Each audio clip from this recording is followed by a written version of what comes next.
4 দিনের সফরে আজ যুক্তরাজ্য যাচ্ছেন প্রধান উপদেষ্টা। বাকিংহাম প্যালেসে সাক্ষাৎ করবেন রাজা তৃতীয় চার্লসের সঙ্গে। গভীর রাতে ব্যাংকক থেকে দেশে ফিরেছেন সাবেক রাষ্ট্রপতি আব্দুল হামিদ। হুইল চেয়ারে আনা হয় ইমিগ্রেশনে। রাজধানী জুরাইনে কয়েকটি গুদামে বিপুল পরিমাণ সরকারি চাল এবং আটার সন্ধান পুলিশকে ম্যানেজ করে বিক্রি হয় খোলা বাজারে। অপরাধের স্বর্গরাজ্য কুষ্টিয়া দৌলতপুর, চুরি ডাকাতি ছিনতাই ঘটছে অহরহ। প্রশাসনের নিষ্ক্রিয়তায় দুষছেন স্থানীয়রা। উজানের স্রোতে কুড়িগ্রামে তীব্র নদী ভাঙন, বিলীন হচ্ছে বসতবাড়ি এবং ফসলি জমি। সব হারিয়ে আনন্দহীন ঈদ কাটছে ভাঙন কবলিতদের। রাজশাহীতে প্রশাসনকে ম্যানেজ করেই চলছে শতাধিক অবৈধ ইট ভাটা। ব্যাপক ক্ষতিতে কৃষি, ব্যবস্থা নিতে অনীহা দাবি স্থানীয়দের। আমন্ত্রণ সংবাদ সকালে, শুনছিলেন শিরোনাম, সাথে আছি বিপাশা চক্রবর্তী।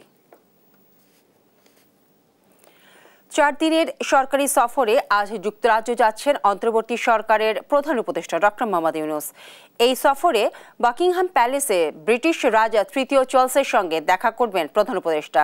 এ সময় তিনি রাজা চার্লসের হাত থেকে গ্রহণ করবেন কিংস চার্লস হারমোনি অ্যাওয়ার্ড। সফর সঙ্গী হিসেবে প্রধান উপদেষ্টার সঙ্গে থাকবেন বাংলাদেশ ব্যাংকের governor doctor Ahsan H Mansur এবং দুর্নীতি দমন কমিশন দুদকের চেয়ারম্যান ডক্টর আব্দুল মোমেন। এছাড়াও দুই দেশের সম্পর্ককে নতুন করে পুনরুজ্জীবিত এবং অর্থনীতি, বাণিজ্য ও বিনিয়োগের ক্ষেত্রে আরও ঘনিষ্ঠ সহযোগিতা গড়ার লক্ষ্যে এই সফর অনুষ্ঠিত হবে। ব্যাংকক থেকে দেশে ফিরেছেন আওয়ামী লীগ সরকারের সাবেক রাষ্ট্রপতি আব্দুল হামিদ।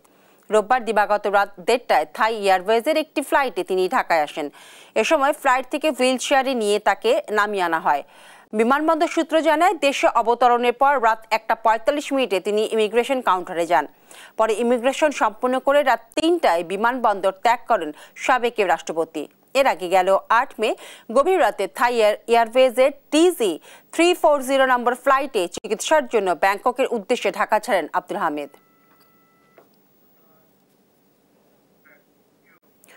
খাদ্য অধিদপ্তরের 19 টন চাল এবং 20 টন আটা সরাসরি বিক্রি করে দেয়া হলো খোলা বাজারে।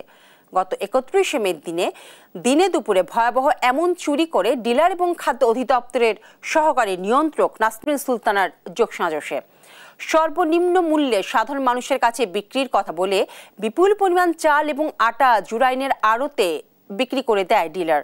এসব চাল আটাই সরকারি বস্তা পরিবর্তন করে অন্য কোম্পানির বস্তার মোড়ক লাগিয়ে বিক্রি করছে সাধারণ মানুষের কাছে।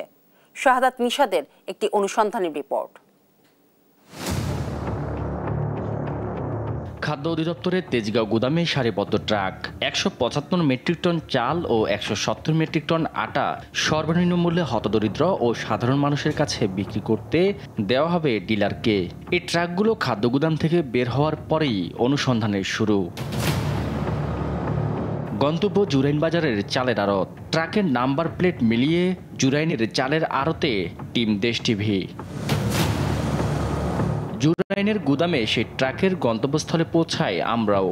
দেখা মেলে ট্রাকে করে মালামাল ঢুকছে একটি গুদামে ঢুকতে চোখ চটক কাজ। বস্তায় বস্তায় খাদ্য অধিদপ্তরের লোগোযুক্ত চাল ও আটার বস্তা, যে বস্তাগুলো আবার ভিন্ন নামে প্রস্তুত করে রেখেছে সারিবদ্ধভাবে, যা বেশি দামে বিক্রি হবে ভোক্তাদের কাছে। একে একে জুরাইন বাজারে 7টি গুদামে মেলে সরকারি চাল ও আটা।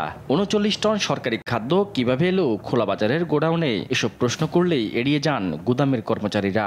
এদিকে যে চাল আটা আছে সেগুলো নামাতে আনছে আমাদের। এগুলো কোথা থেকে আসছে সেটা বলতে পারি না স্যার। এই সরকারি মাল না ভাই, এই তুই আর কিছু জানি না। অবশ্য তৎক্ষণাৎ জুরাইনের গুদামে হাজির হয় র্যাব ও সেনাবাহিনী। অভিযান চালিয়ে উদ্ধার করে এসব সরকারি খাদ্য। আমরা দেশ টিভির তথ্যের ভিত্তিতেই বেসিক্যালি অভিযানটা পরিচালনা করি। তো এখানে অভিযানের মাধ্যমে আমরা বিপুল পরিমাণ টিসিবির পণ্য, প্রায় 6টি গোডাউনে বিপুল পরিমাণ টিসিবির চাল, তেল, লবণ, মশলা, এছাড়াও বিভিন্ন ধরনের পণ্য আমরা এখান থেকে জব্দ করি। মিজান স্টোর নামে আরেকটি গুদামে প্রবেশ করতে চোখ কপালে ওঠার মতো। এখানে পাওয়া যায় র্যাবের লৌহ সম্বলিত স্টিকার, যেগুলো ব্যবহার করে গুদামে গাড়ি প্রবেশ করান এই গুদামের মালিক। এই গুদামের মালিক মিজানের দাবি, পুলিশের রেশনের পণ্য ক্রয় করে সে। ওই যে স্যারের মাধ্যমে জানি স্যার কি স্যারের নাম বা নাম কি বলে স্যার ওই যে আছে মোবাইলে আছে। নামটা কি বলেন? নাম ওনার নামটা ওই যে আরিফ 16-17 বছর ব্যবসা করেন। জি জি, ওনারা বলেন না কিভাবে এইভাবে দেয়, এখানে তো ওনাদের সিল নাই। তবে রহস্য বাঁধে এখানেও। একে একে তার মোবাইলে পুলিশের ঊর্ধ্বতনদের ফোন। সবশেষ তার মোবাইলে ফোন আসে শ্যামপুর থানার ওসির। আমি আমার দোকান হলো জুরান বালুর মাঠ, আমি দোকানে আছি। ঠিক আছে। মূলত মিজানের এই অবৈধ কার্যক্রমে মাসিক চুক্তির বিনিময়ে নিরাপত্তা দিতেই ওসির সাথে মধুর সম্পর্ক, এমন চিত্র উঠে আসে হোয়াটসঅ্যাপের নিয়মিত যোগাযোগের চিত্রে। আমি দোকানে আছি। ঠিক আছে। এ নিয়ে শ্যামপুর থানার ওসির সাথে কথা বললে মিজানের সাথে তার মধুর সম্পর্কের কথা স্বীকারও করেন। হ্যাঁ, আমার সাথে যোগাযোগ হয় তো। কি কারণ? যোগাযোগ একটা প্রয়োজনে যোগাযোগ হয়। কিরকম প্রয়োজন আমাদের একটু বলবেন? না, এটা তো বলা যাবে না, সব কথা তো বলা যাবে না। আচ্ছা, তাকে আপনি সহযোগিতা করেন। তাই ঠিক আছে, যদি বলে থাকে তো বলছি। সরকারি গুদামের মালামাল তার কাছে পৌঁছে দেয় বাপ্পি নামের এক ব্যক্তি।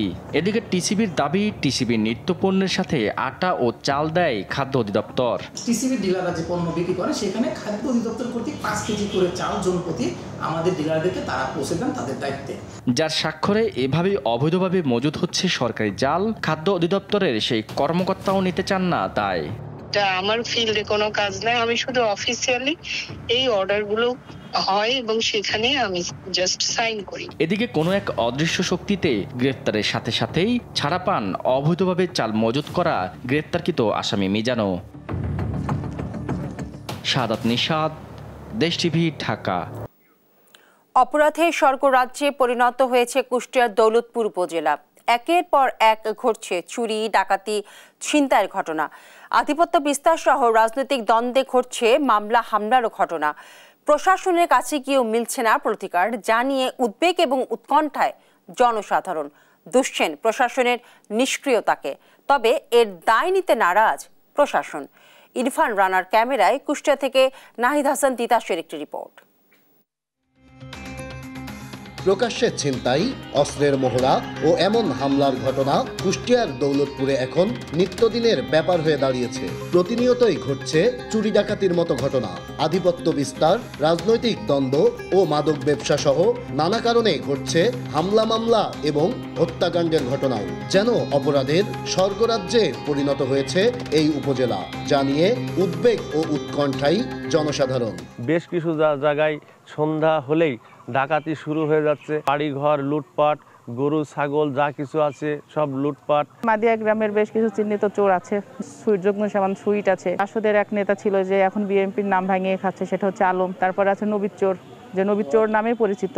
বাড়িতে লুটপাট করছে, আমারে বাড়িতে মারধর করছে, আমারে গালাগালি করছে। আমরা 15 দিন হলো বাড়ি ছাড়া। 3 বার থেকে গরু খসিলাই মোটরসাইকেল 4টা ভাঙচুর করে, পুলিশ নিয়ে আসার পরে কিন্তু ঘটনাটা ঘটে। শুধু তাই নয়, এই উপজেলার যে কোনো উন্নয়ন কাজেও ঠিকাদারদের দেওয়া হচ্ছে হুমকি ধামকি। কাজের সাইডেও করা হচ্ছে হামলা।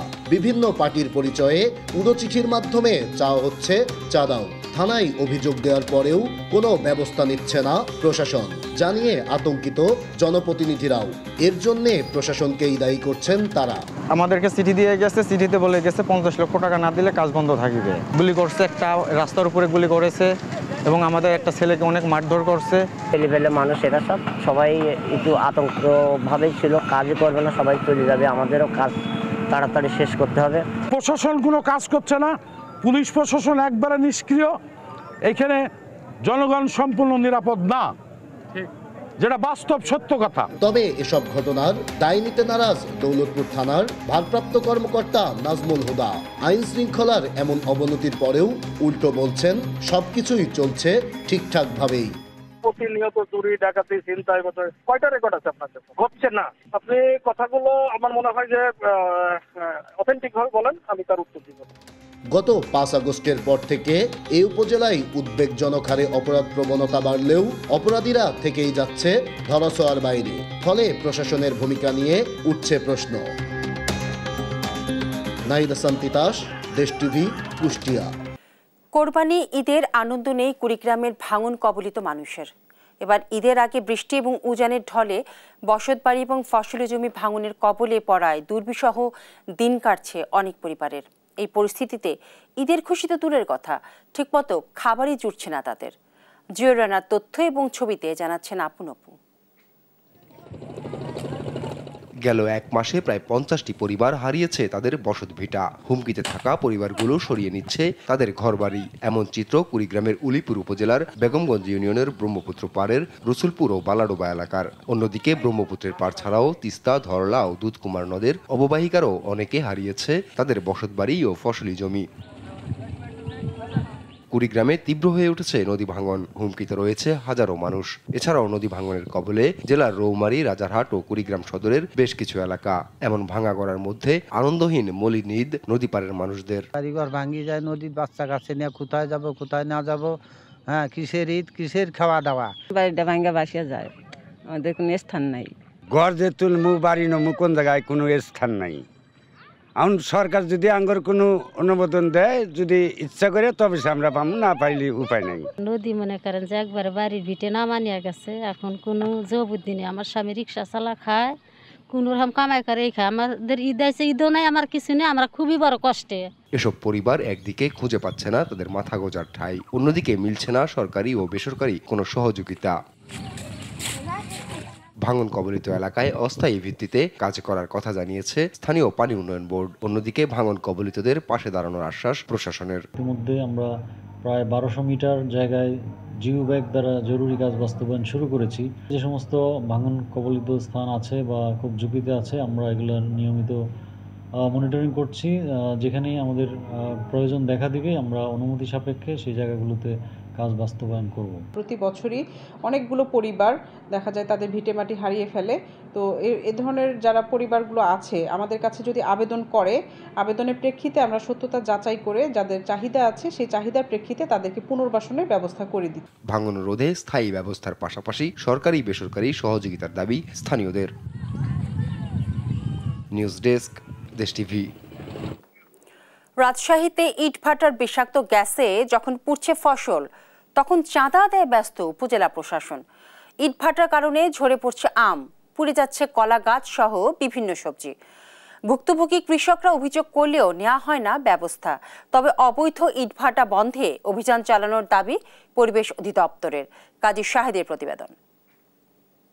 আমাদের এলআর ফান্ডের জন্য এটা তোলে। হ্যাঁ, এবার যেহেতু আমি আগে সহকারীরা ছিল, সহকারীর মাধ্যমে তুলতে, এখন যেহেতু আমি এ হয়েছে তা আমাকে বলেছে আমি তুলেছি। এ হলো বিষয়, কি হলো সারাদিন দেশ মধ্যে। রাজশাহীর পবা উপজেলার প্রশাসনিক কর্মকর্তা কায়সার আলম এভাবেই একজন ইটভাটা মালিকের কাছে অর্থ দাবি করছেন। শুধু তিনি নন, জেলার যেসব উপজেলায় ইটভাটা আছে সরকারি বিভিন্ন কর্মসূচিতে অর্থের যোগানদাতা ইটভাটা মালিকরা। উপজেলা প্রশাসন চাঁদা নেওয়ায় বেপরোয়া ইটভাটা মালিকরা। ভুক্তভোগী ও ক্ষতিগ্রস্ত কৃষকদের দাবি, অভিযোগ দেয়া হলেও নেওয়া হয় না কোনো ব্যবস্থা। আম পয়সা ভাটার কারণে আম পাকিচ্ছে না, পয়সা খসে পড়িয়ে দিচ্ছে। হ্যাঁ, আমার গতবার আম নষ্ট হয়েছে, আম খাওয়া যায় না, আম তিতো হয়ে যায়। এই বিচার আমার স্থায়ীভাবে আমি বিচার চাই। প্রতি বছর এই আম নষ্ট হয়ে যাচ্ছে, তার সাথে আমি স্থায়ী সমস্যার সমাধান করতে চাই। অভিযোগ করেছি আমি টিউন অফিসে করেছি, কৃষি অফিসে করেছি, ডিসি অফিসে করেছি। রাজশাহীর পরিবেশ অধিদপ্তর বলছে তাদের তালিকায় ইটভাটা আছে 124টি। ছাড়পত্র নিয়ে 28 ইটভাটা চালু করলেও নবায়ন করেছে মাত্র 9টি। 115 ইটভাটা চলছে অবৈধভাবে। অবৈধ ইটভাটা বন্ধে অভিযান চালানো হচ্ছে। অবৈধ ইটভাটার বিরুদ্ধে আমার অভিযান অব্যাহত আছে। আমরা বিগত এই মৌসুমেই আমরা 4টা উপজেলায় 13টি ইটভাটাতে অভিযান পরিচালনা করেছি। 3টা ভেঙে দেওয়া হয়েছে এবং বাকিগুলোতে কার্যক্রম বন্ধ করার নির্দেশনা দেওয়া হয়েছে। বিশেষজ্ঞরা বলছেন ইটভাটার গ্যাসের দূষণ থেকে আমসহ বিভিন্ন ফল ও ফসল রক্ষায় ফসলি জমির আশেপাশের ইটভাটা বন্ধ করে দিতে হবে। আম, কলা, তারপরে কিছু লিফি ভেজিটেবলস আছে, এগুলো প্রায় বিশেষ করে ইটভাটার আশপাশের কয়েক কিলোমিটারের মধ্যে এই ফসলগুলো প্রতিনিয়তই এফেক্ট হচ্ছে। শব্দ দূষণ হচ্ছে, ডাস্ট বা ধূলি বা বায়ু দূষণ হচ্ছে, আর ছাই যেটা আশেপাশে গাছে এবং বাড়ি ঘরের উপর যে পড়ে, যে ফল গাছ যেগুলি থাকে, বিশেষ করে আমরা দেখেছি কিছু আম গাছ, ওখানে যে কাঠের স্বাভাবিক যেটা আমরা ফটোসিনথেসিস করে যে কাজ, সেটা ব্যাহত হয়, ফলে প্রোডাকশন ব্যাহত হচ্ছে। বাগান ও ফসলের পাশাপাশি পরিবেশ রক্ষায় অবৈধ ইটভাটার বিরুদ্ধে কঠোর ব্যবস্থা নেওয়ার দাবি পরিবেশ কর্মীদের। কাজী শাহেদ, দেশ টিভি, রাজশাহী।